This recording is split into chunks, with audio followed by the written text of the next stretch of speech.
perto da meia-noite. Feche os olhos. Eterno nosso Deus, nós te louvamos e bendizemos o teu nome. O Senhor é bom, o Senhor é maravilhoso. Não há, nunca haverá outro Deus além de ti, Senhor. Tu és Adonai Elohim, Melech Haolam. Tu és o Rei do Universo. Rei do Universo, fala conosco. Nós estamos com o coração aberto, desejando receber a tua palavra. Aviva o nosso espírito nesta noite, Senhor. Meu Deus, e que enquanto eu ministro a tua palavra, Senhor, o som aqui é da minha voz, mas a palavra é do Senhor. Senhor, então enquanto eu ministro a tua palavra, Senhor, cura, transforma, liberta, renova, fortalece. Senhor, em nome de Jesus eu te peço nesta noite, Pai. O teu Espírito tem liberdade aqui, Senhor. O teu Espírito Santo tem liberdade no nosso meio. Senhor, faça o que lhe apraz nesta noite, Pai. Faça o que te dá prazer aqui esta noite, Senhor.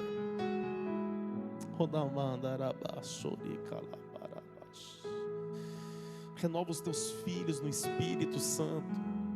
E aqueles que não são batizados com o Espírito Santo, batiza nesta noite. Batiza, Senhor. Em nome de Jesus, meu Pai, é o que eu te peço. Amém. Eu quero ministrar uma mensagem hoje com o seguinte tema: e próximo da meia-noite. Repita comigo: e próximo da meia-noite.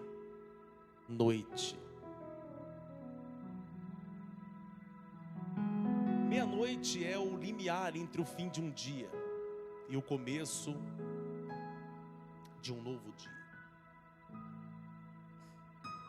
Na Bíblia, a meia-noite ela simboliza o momento em que tudo parece estar no limite. É quando a força humana ela acaba.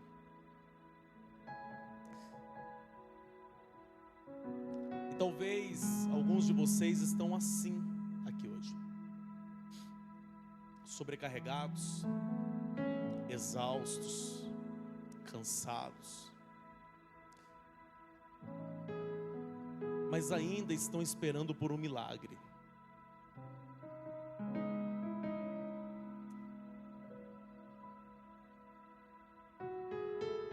A noite ela representa muitas coisas. A noite ela representa tristeza.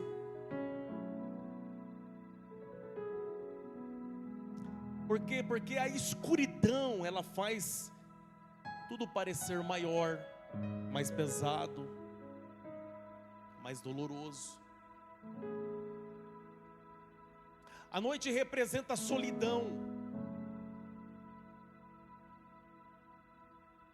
A noite é silenciosa. E o silêncio muitas das vezes parece abandono. A noite também representa choro, porque a noite é o território das lágrimas. Mas o salmista disse que o choro pode durar uma noite,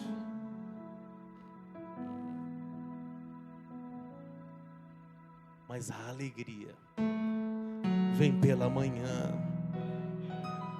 Então eu entendo, pastor Will, que a noite não é o fim. Pode ser o limite.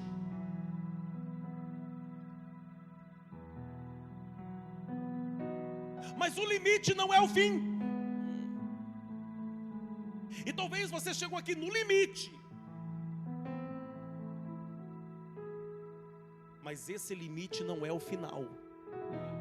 Eu quero profetizar: este limite não é o final. Você pode olhar para essa pessoa que está próxima a você e dizer: este limite não é o final.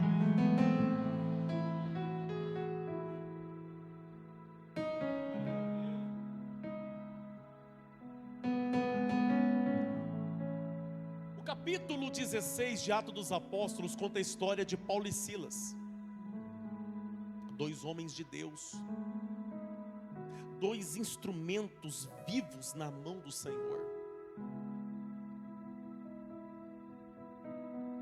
Paulo e Silas, eles foram castigados. E eles foram castigados por estar fazendo a vontade de Deus. A Bíblia diz que naquele dia eles foram presos, açoitados.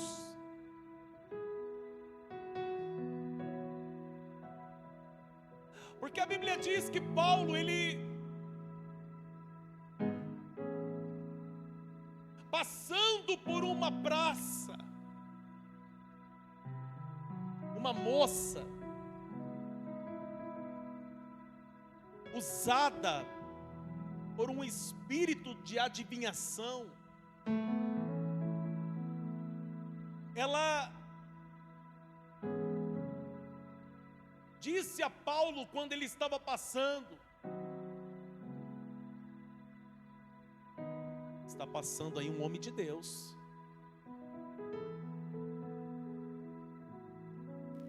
Para alguns isso parece um elogio,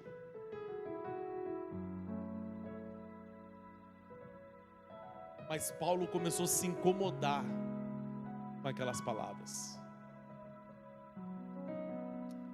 Uma vez, duas vezes, três vezes. E a Bíblia diz que aquela moça, ela dava muito lucro aos seus senhores, com aquele espírito de adivinhação. E a Bíblia diz que teve um dia que Paulo estava passando e ela foi se dirigir a Paulo. E quando ela foi falar: olha o homem de Deus, Paulo olhou para ela e falou assim: sai dela, demônio. Eu te repreendo. E naquele momento o Espírito deixou ela. Ela não adivinhou mais ninguém. E os seus senhores não lucrou mais com aquela menina. Só que isso teve um preço. Por quê? Porque fazer a obra de Deus tem um preço. Caminhar no caminho da verdade tem um preço.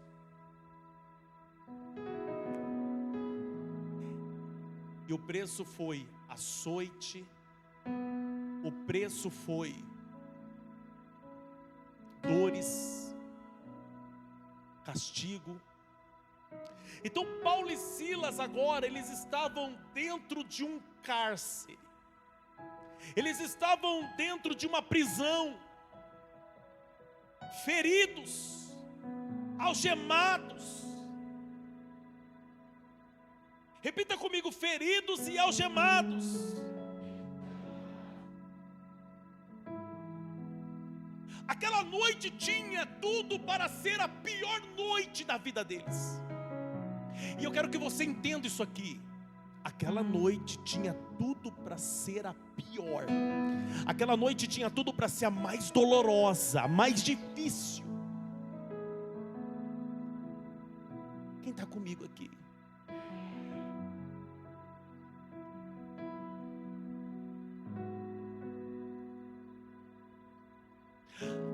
Eles tinham tudo para passar aquela noite chorando. Eles tinham tudo. Eles tinham feridas abertas no corpo.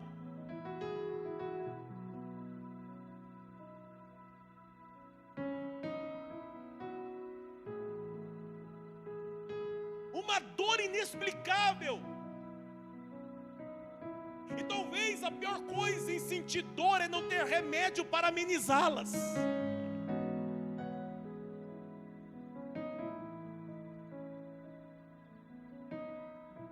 Às vezes, quando você está com dor, quando você não está bem, tudo que você quer é a sua casa, é o seu quarto, é a sua cama, é o seu canto. Mas Paulo não pode se dar o luxo de desejar o quarto dele, de desejar a cama dele em uma noite tão dolorosa. Por quê? Porque ele está algemado dentro de uma cela fria.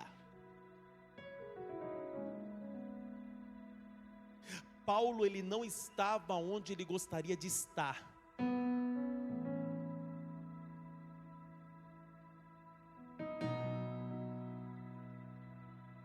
Talvez chegamos no mês de dezembro e você não está onde gostaria de estar. Talvez você está vivendo algo que você não gostaria de estar vivendo.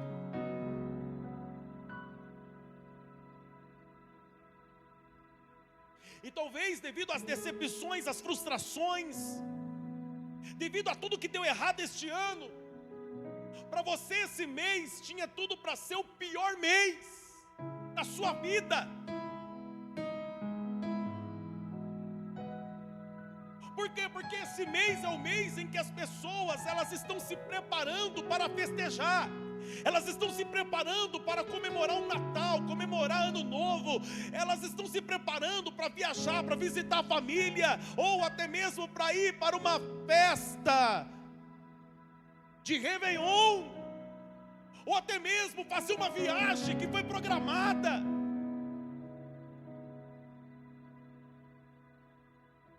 Mas enquanto alguns estão se programando, enquanto alguns estão na expectativa de viajar, de ir para algum lugar, você, devido a tudo que deu errado, e o fato de não estar onde gostaria de estar,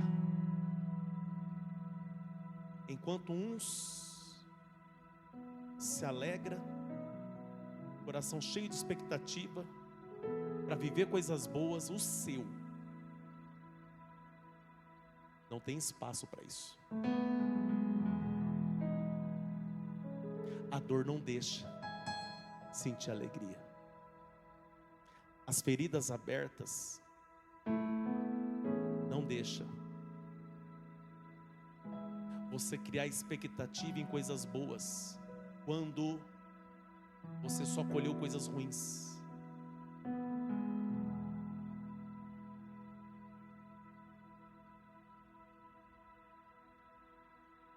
Então, quando eu olho para Paulo e Silas, eles tinham tudo para viver a pior noite da vida deles. Quem concorda com isso? Olha para essa pessoa que está próxima a você e fala: você concorda com isso?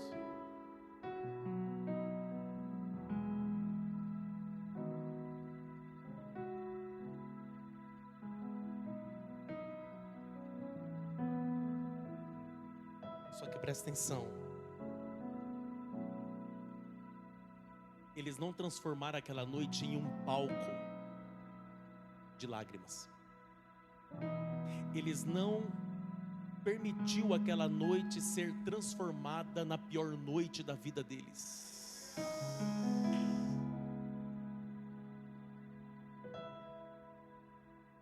Eles não permitiram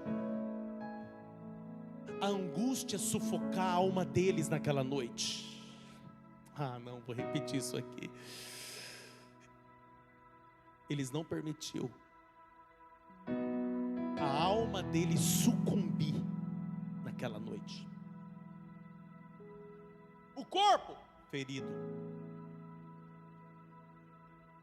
sangrando,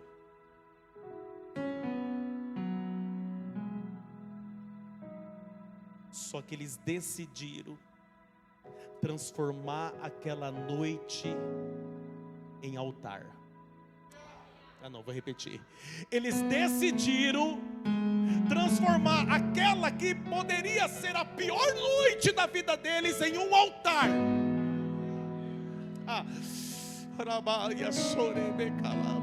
Eu imagino Silas olhando para Paulo e dizendo: como que está aí, meu irmão?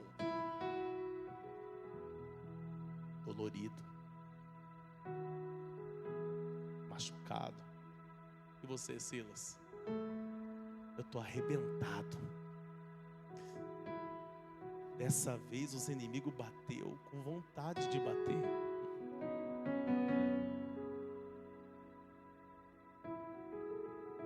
Ô Paulo, oi Silas.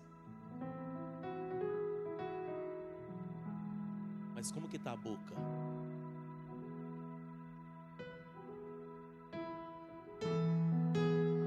Como que tá o pulmão? Tem fôlego aí?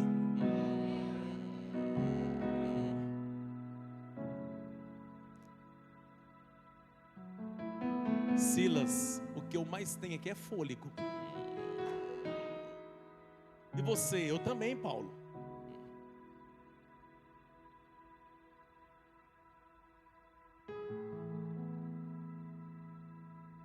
Paulo, vamos chorar?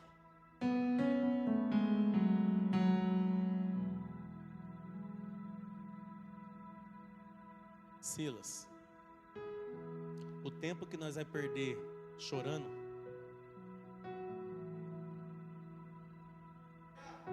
o tempo que nós vamos usar reclamando,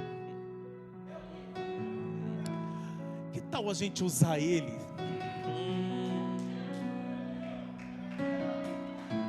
Vamos usar esse tempo para confundir o inimigo. Por quê? Porque o inimigo bateu para nós chorar. O inimigo nos castigou para ver se a gente vai murmurar. Então está na hora da gente confundir ele. Chegou o momento de nós confundir o inimigo. Deus está nos convidando, nos desafiando a confundir o inimigo. Talvez esse ano o inimigo te bateu, te castigou. Talvez esse ano o inimigo ele fez de tudo para te ver mal, sem expectativa de que algo bom pode acontecer. Mas nessa vigília hoje, Deus está nos desafiando a confundir a cabeça do inimigo. Pastor, como que eu confundo a cabeça do inimigo? É quando o inimigo quer que você chora, você canta. É quando o inimigo quer que você murmura, mas você adora. É quando o inimigo quer que você desvia, mas você não desvia.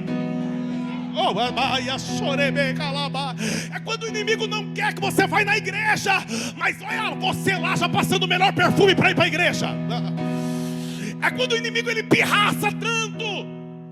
E aí o inimigo na reunião infernal que ele tem lá no inferninho, ele fala assim: galera, agora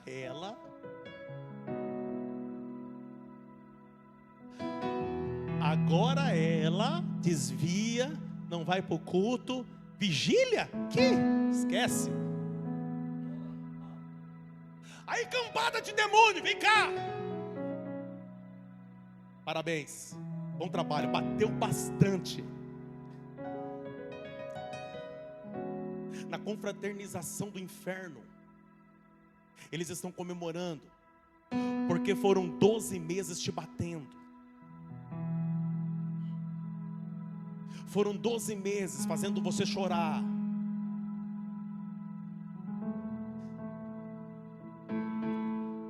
Fazendo de tudo para ver se você desiste. Mas aí você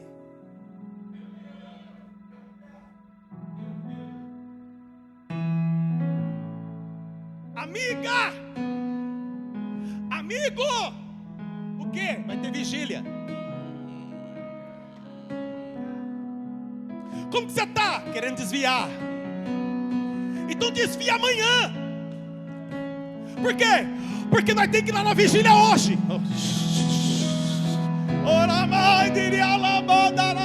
Se for para deixar para desviar, desvia semana que vem. Você só está com vontade de desviar porque está vazio. Mas a vigília é para quem quer ser cheio. Então bora lá. Será que tem alguém que veio aqui porque quer ser cheio? Será que tem? Será que tem alguém aqui que veio porque quer ser cheio? Ah, então mostra para mim que você quer ser cheio. Mostra, mora, maneira.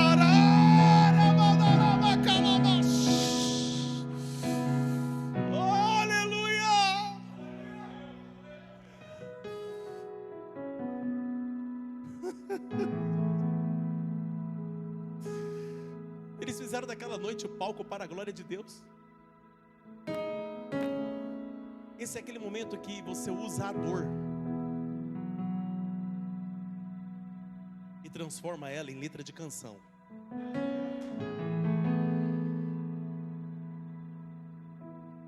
Eu sei que nem sempre você vai estar bem. Você acha mesmo que Paulo e Silas estavam bem naquele dia? Quem é que vai estar bem depois de tomar mais de 30 chicotadas? Quem é que vai estar bem? Quem é que vai estar bem depois de ter sido castigado, açoitado?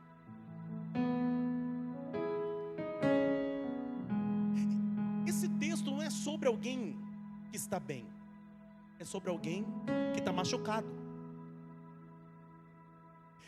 Esse texto aqui é sobre alguém que foi ferido, mas que decidiu não transformar as feridas em palco para vitimismo. Decidiu transformar a ferida em palco para adoração. Você tem que entender que essa dor vai te dar duas opções. Ou você vai transformar essa dor em um palco de vitimismo. E sabe quem vai estar sentado na primeira fileira, na área VIP? Quando você decidir transformar esse palco no palco do vitimismo, quem vai estar sentado na área VIP é o Satanás. E ele vai estar lá tomando água de coco,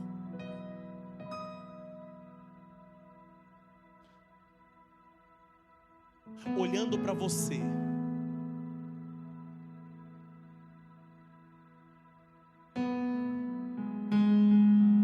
e dizendo: como que eu gosto dessa vítima?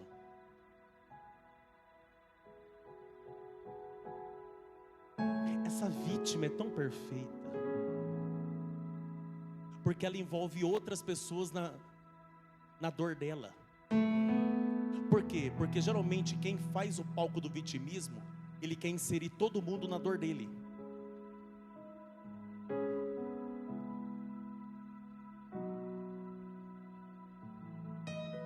Por que Paulo não transforma aquela noite em um palco de vitimismo? Pergunta para mim por quê? Porque ele viu naquela noite uma grande oportunidade.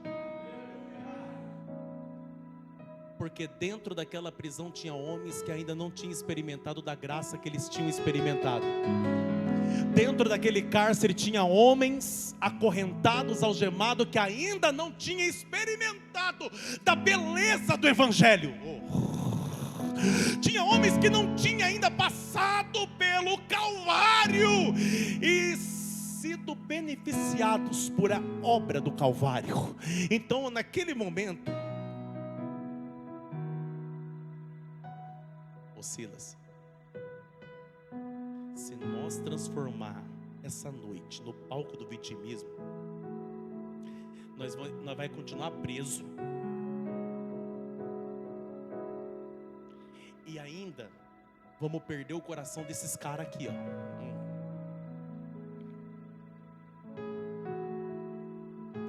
O que você sugere, Paulo? Vamos fazer um culto. Como que vai ser esse culto? Como que vai ser a liturgia dele, a programação? Então, lá na praça é culto ao ar livre. E aqui?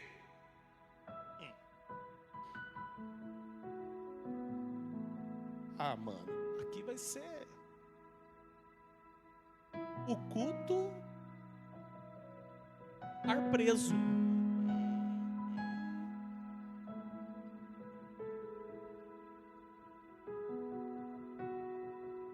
Só que independente da circunstância, quem cria o momento somos nós.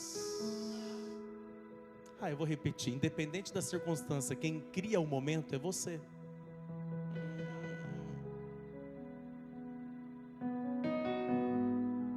Você está preparado para, até o final dessa vigília, criar um momento que vai confundir a cabeça do Satanás ao ponto dele ficar louco?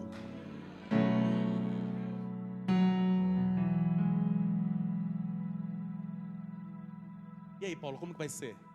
Não sei, a gente começa orando. E depois? Depois a gente vai adorando.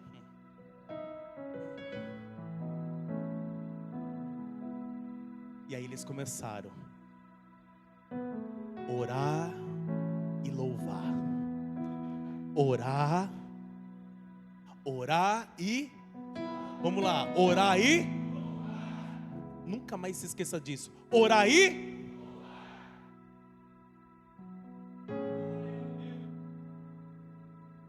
E perto da meia-noite, Paulo e Silas oravam e cantavam.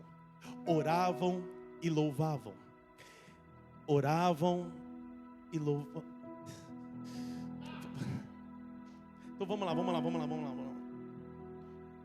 A oração é o meio de comunicação.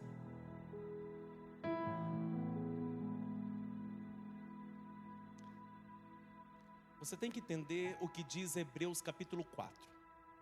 O que está escrito no capítulo 4? Se não me falha a memória, versículo 16, não sei, mas está escrito: chegamos, pois, com confiança ao trono da graça. Cheguemos, pois, com confiança ao trono para que alcançamos misericórdia e achamos graça, a fim de sermos ajudados em tempo oportuno. Oh, aleluia.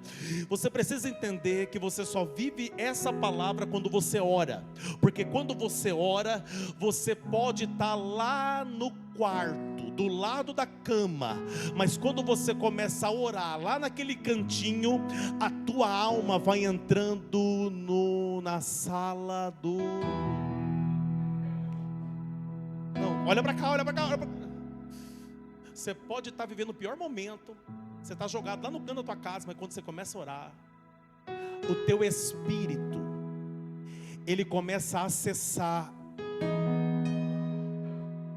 ele começa a ser a sala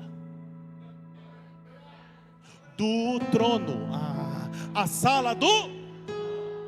Por que Paulo começa orando? Porque a oração é o meio de acessar a sala.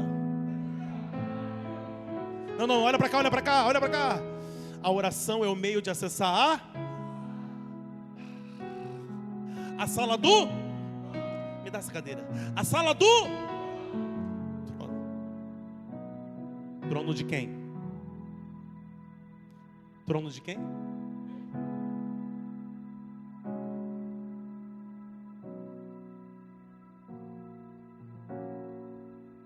A sala do trono. Sabe o que é interessante quando a gente fala sobre o trono? Dá uma mensagem isso aqui. É que todos que viram o trono, todos que tiveram a gloriosa experiência de ver o trono, nenhum deles viu o trono vazio. Eu vou repetir, olha para mim aqui. Nenhum deles viu o trono vazio. Não, olha para mim. Ai, pastor, eu estou meio cansado. Eu também estou. Eu estou aqui desde as 7 da manhã. Eu e os meninos aqui fizemos a limpeza dos ares hoje e desmontamos todos eles para lavar as peças. E corremos para fazer funcionar. Quem está entendendo? Então presta atenção.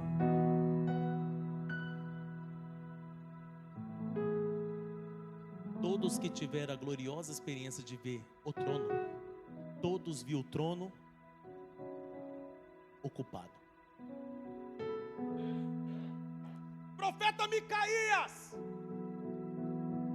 o Acabe mandou colocar ele no cárcere. E o texto diz que no cárcere ele estava comendo pão da angústia. O que é pão da angústia? Segundo Flávio Joséfo, pão misturado com fezes e urina.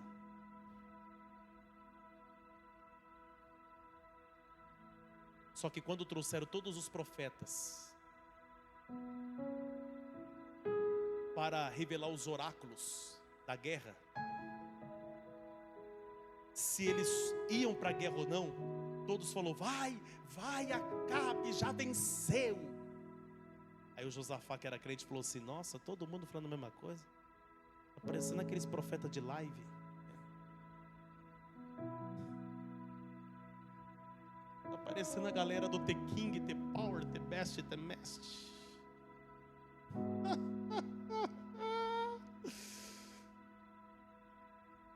Bom, tem quem é fã, tá tudo bem. Eu nunca serei fã. Eu conheço muito bem a estrada que eu percorro. É bem diferente dos The King. Mas olha para cá.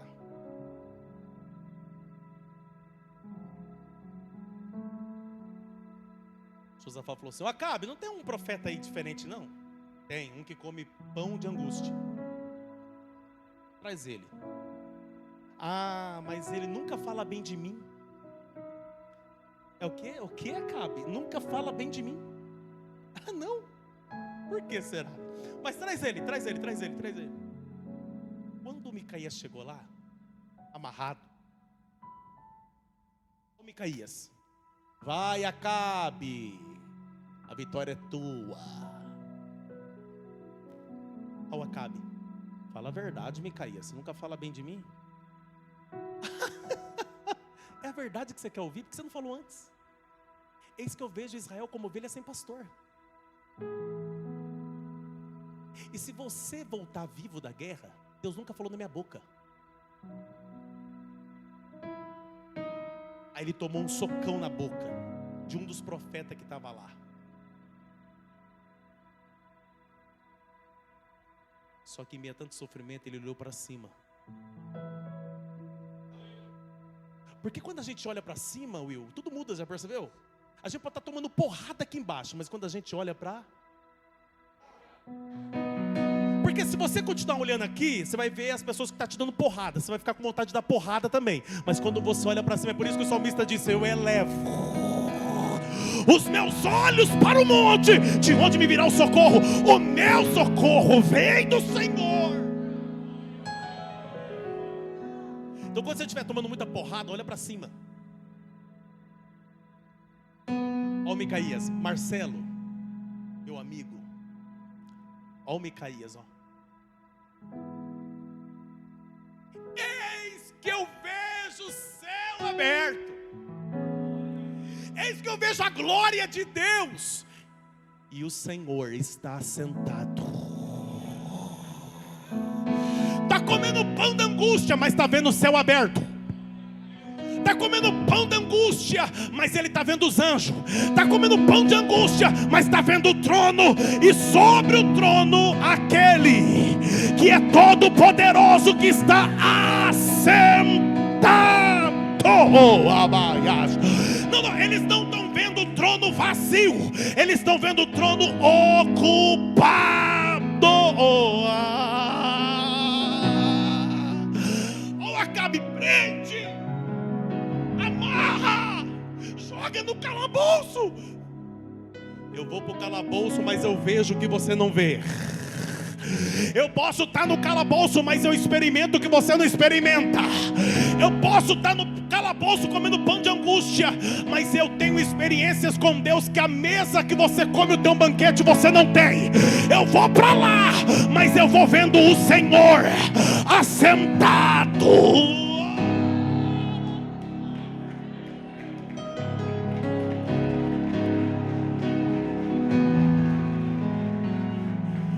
foi só Micaías que viu, não foi. Isaías capítulo 6. Está escrito no verso 1: no ano em que morreu o rei Uzias, eu vi o Senhor no ano da morte, no ano que, segundo o Talmud, morreu o parente de Isaías, que era o rei Uzias, porque ele era de linhagem nobre. No ano da morte, no ano do luto, eu vi o Senhor assentado sobre um alto e sublime trono. Aleluia, aleluia. E os serafins voavam acima dele. Cada um tinha 6 asas, com 2 cobriu o rosto, com 2 cobriu os pés, e com 2 voavam dizendo: Kadosh, Kadosh, Kadosh, Kadosh, Santo, Santo, Santo é o Senhor dos exércitos. Ele viu o trono ocupado, mas não foi só Micaías e Isaías, não. Atos dos Apóstolos está escrito que Estevão estava pregando, e a Bíblia diz que os homens estavam extasiados ouvindo Estevão pregar, e eles olhavam para Estevão e via tanta luz em Estevão que ele parecia um anjo. A Bíblia diz que aqueles homens ficaram tão enfurecidos quando ele começa a falar de Cristo, quando ele começa a falar da obra do Calvário, que eles prendem Estevão. Eles agora levam Estevão para fora da cidade, tira a roupa dele e começa a apedrejar até a morte. Mas quando Estevão ainda estava consciente, ele olhou para o céu, e a Bíblia diz, quando Estevão olhou para o céu, ele disse: eis que vejo o céu aberto, eis que vejo o Senhor assentado sobre o seu trono, e o Filho de Deus à sua direita. Ele estava sendo apedrejado, mas estava vendo o céu. Ele estava sendo apedrejado, mas estava vendo o trono ocupado.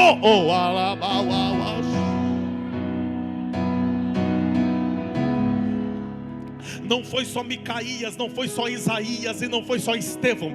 João também, quando foi levado para aquela ilha de Pátimos para morrer, já idoso, já velho, quando ele estava lá e os inimigos estavam desejando a sua morte, ele vai dormir na primeira noite, só que antes ele vai orar.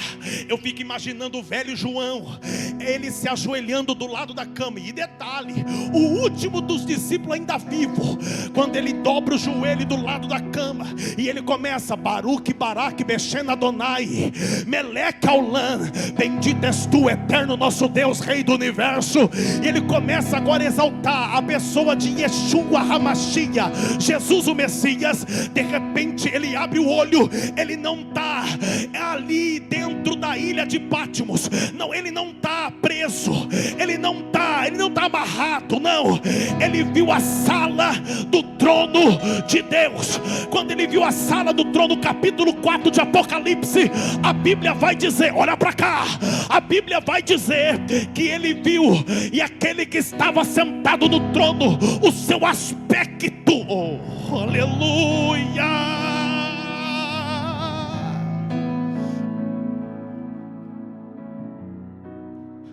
E ele vai descrevendo o aspecto. Brilhava como a luz do sol,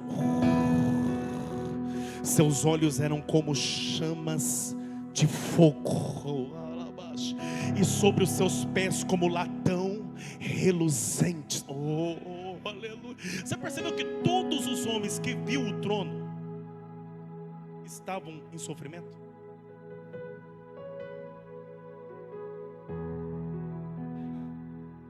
Paulo disse que o sofrimento produz perseverança. A perseverança é um caráter aprovado, e um caráter aprovado, esperança. Você tem que entender o seguinte, irmão: o que você está vivendo aí, se não for bênção, é lição. Você tem que entender que as provações são didáticas na vida do crente. Está querendo ensinar alguma coisa.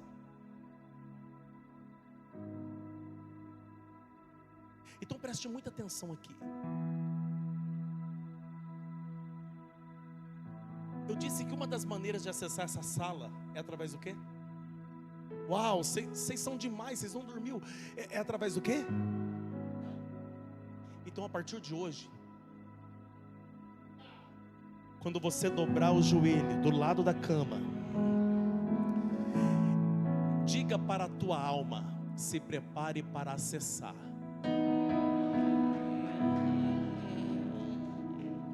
Acessar a sala do trono.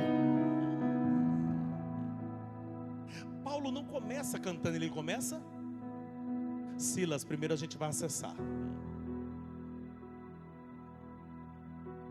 Porque o nosso corpo pode estar amarrado, preso por grilhões, mas a nossa alma. Olha para essa pessoa e diga assim: o inimigo pode até tentar fazer a tua carne sofrer, mas nunca conseguirá aprisionar tua alma.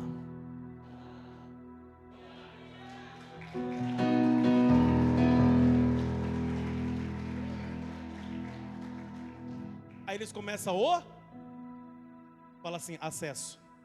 Diga de novo: acesso. Acessou? Paulo já acessou? Silas, já estamos dentro. E agora? Agora vamos louvar. Já que nós estamos dentro da sala do trono, não precisa mais orar. O que você faz aqui então? Adora. Você sabia que no céu não precisa orar?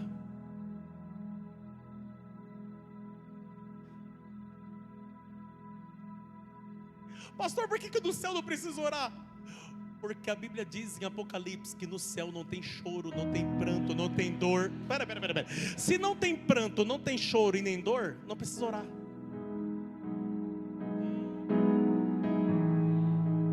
No céu o meu ministério acaba. Por quê? Porque o ministério da pregação só serve para a terra.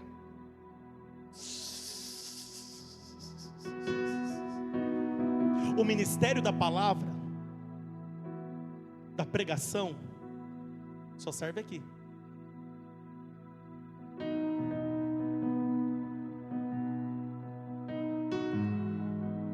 Só que quando o meu ministério da palavra terminar,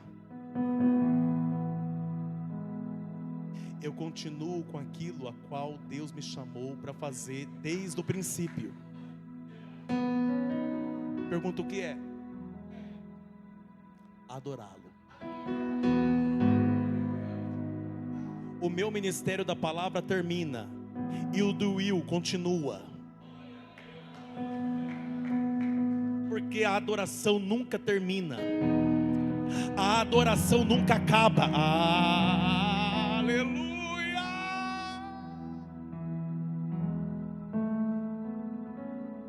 Ei, é por isso que João está escrito que Deus procura. Deus procura. Uau! Deus procura. Deus não está procurando o verdadeiro pregador. Deus não está procurando o verdadeiro profeta. Deus não está procurando o verdadeiro raio-x. Deus não está procurando a irmã que ora mais. Não, Deus não está procurando nada disso. Não, você tem que entender que Ele só está procurando o que encaixa no céu. Não, olha para cá. Ele está procurando o que encaixa no céu. Então Ele está procurando os verdadeiros adoradores. Oh, aleluia. Olha pra cá, que adora só com a garganta, não. Que adora só com as cordas vocais, também não. Os verdadeiros adoradores que adoram o Pai em espírito e em verdade. Ora, Pai.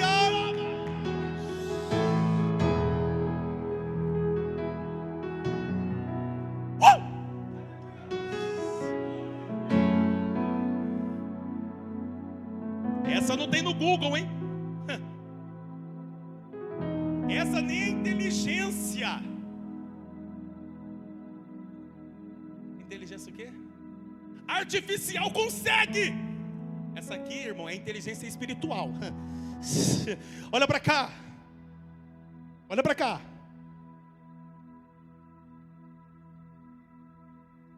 Desde a criação, Deus, Ele está assim, ó.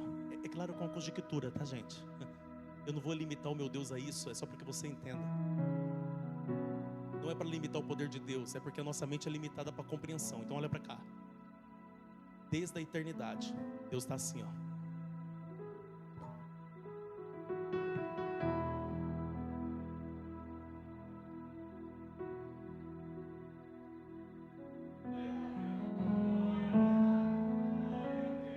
Por que você acha que no jardim Ele procurou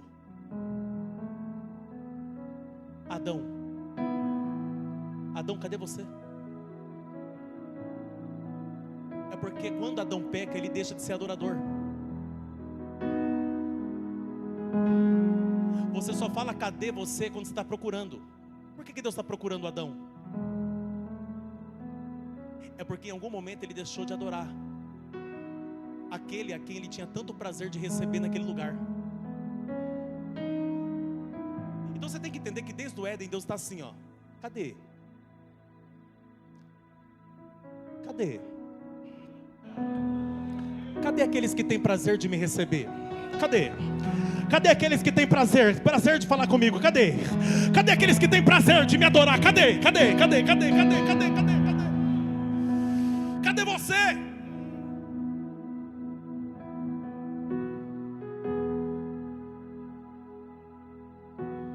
Olha para essa pessoa e fala assim: se a tua alma continuar sufocada pela dor, e em nenhum momento você adorá-lo, ele não te encontra. Fala, ele não te acha.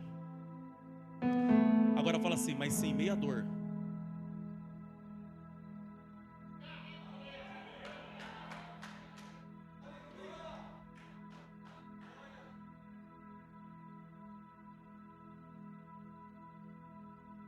É por isso que o diabo fica louco, mano.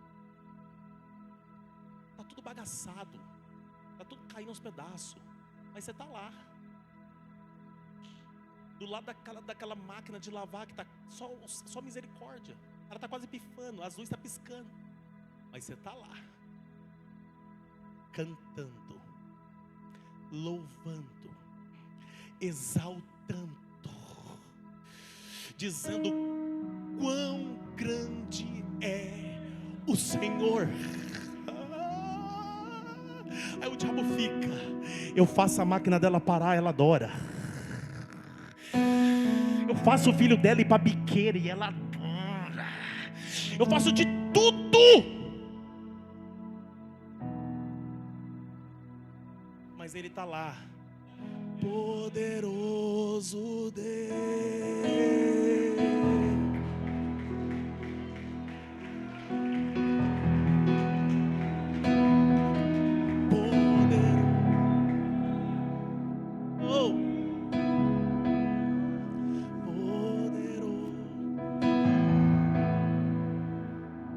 O contrato não fechou e você está lá. Minha alma anseia.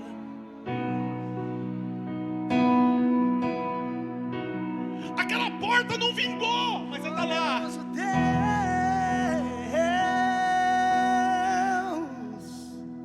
Poderoso Deus.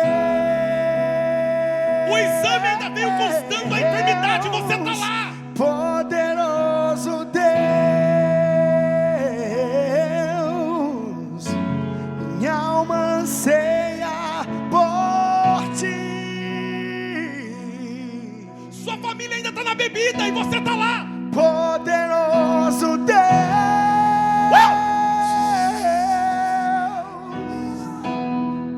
Poderoso Deus.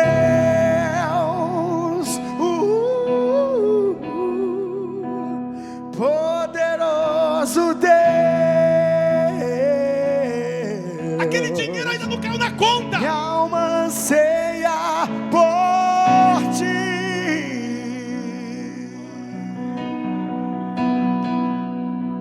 diabo fica desequilibrado mesmo.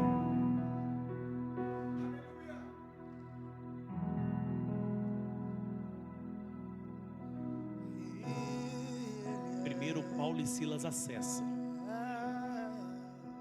E quando está lá dentro,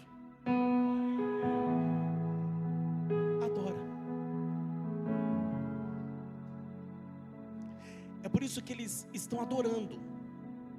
A adoração deles não está ignorando a dor, mas eles estão transformando a dor em ministério. Eles estão transformando a dor em oportunidade.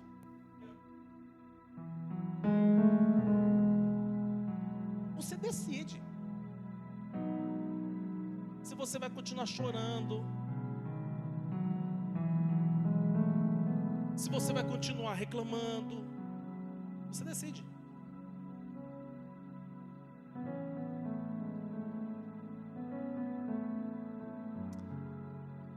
Você vai sobreviver essa noite. Ah, não, eu vou liberar. Olha para essa pessoa e fala assim: você vai sobreviver essa noite. Fala, você vai sobreviver. Você vai sobreviver essa noite aí. Você vai sobreviver. Você vai sobreviver. Você vai sobreviver essa noite. Você vai sobreviver. Você vai sobreviver essa noite, mãe. Vai sobreviver. Você vai sobreviver essa noite, pai. Você vai sobreviver. Ô empresário, você vai sobreviver essa noite. Vai sobreviver. Vai sobreviver. Ô adorador, você vai sobreviver essa noite. Ô pregador, você vai sobreviver essa noite.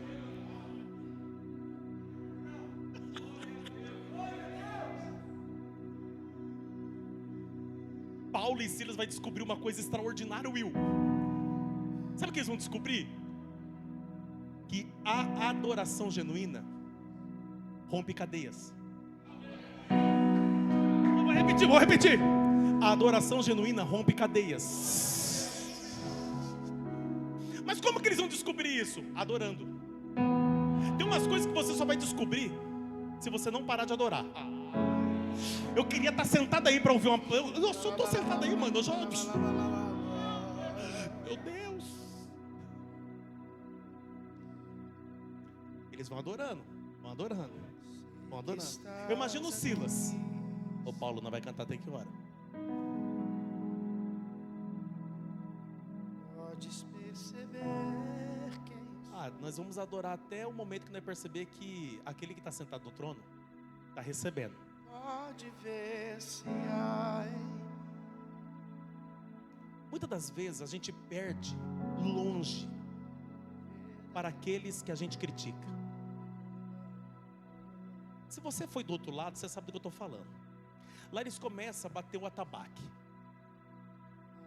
Eles começam assim, ó. Vai batendo. E eles batem até a entidade. Eles falam descer, mas é subir.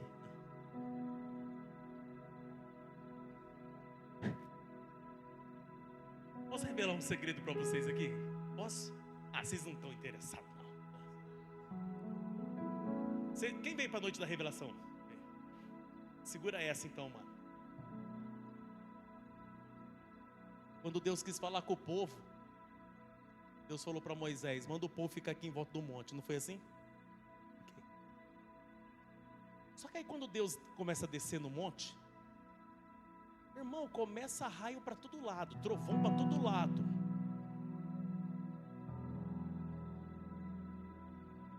Aí a Bíblia diz que os homens falaram para Moisés assim: ô Moisés, não vai para casa, deixa Deus falar só com você. Vai estar com medo dele. Por que quando Deus se manifestou, deu raio e deu trovão? Aí a gente lê, raio e trovão. Na verdade, é que quando Deus se manifesta, também se manifesta a energia dele.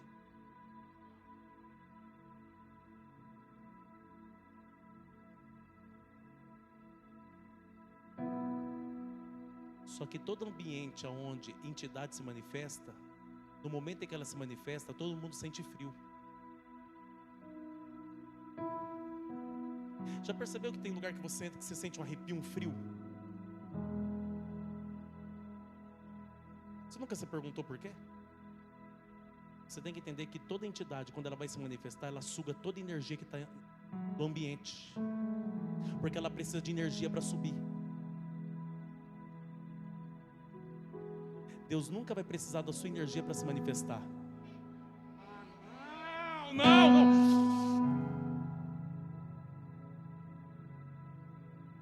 Está entendendo agora? Mas aí a gente critica eles batem até manifestar. Se é 3 horas, se é 4 horas, se é 5 horas, se é a madrugada inteira. Aí o crente não. O crente cantou 2 hinos, ele acha que já...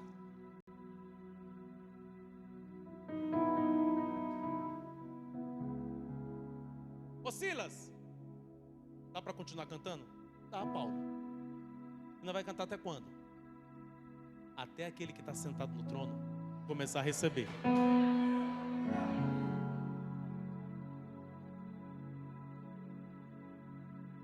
Aí o eterno que está no trono começa a receber. Quando ele começa a receber, como que Paulo vai descobrir que ele está recebendo? O cárcere começa a tremer. Começou um terremoto onde não dava terremoto. E a Bíblia diz que, o texto diz, e houve um... vocês são demais. E houve um...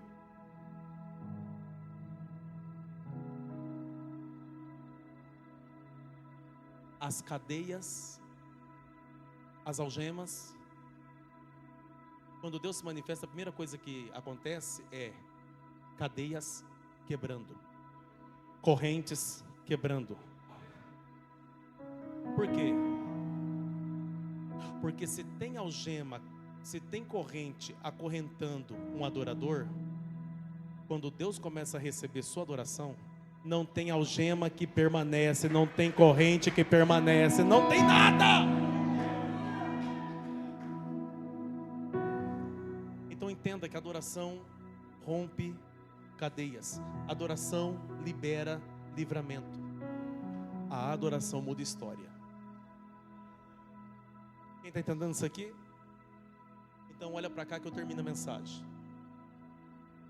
Eu termino agora. Você consegue imaginar a cena? Os dois acorrentados. E estão lá cantando. Eu não sei que eles cantou não. Mas eles cantavam muito, eles entoavam muitos salmos. Você sabia disso? Os judeus fazem isso até hoje. Eu não sei o que eles cantaram. Eu não sei. Mas se eu pudesse sugerir um hino, era mais ou menos assim. O Senhor é o meu pastor, nada me faltará.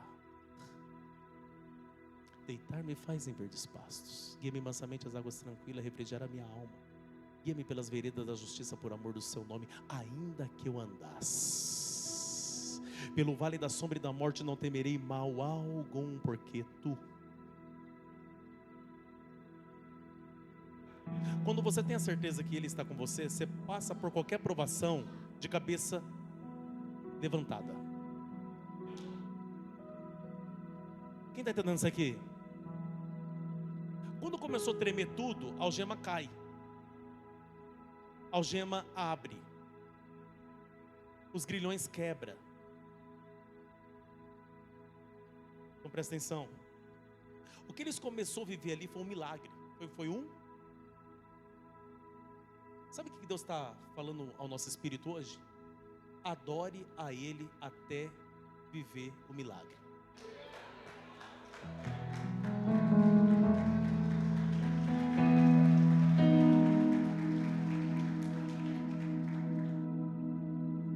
Quem está entendendo isso aqui? Você está disposto a adorar a Deus até viver o milagre? Quem está disposto a adorar a Deus até viver o milagre? Então fica de pé comigo.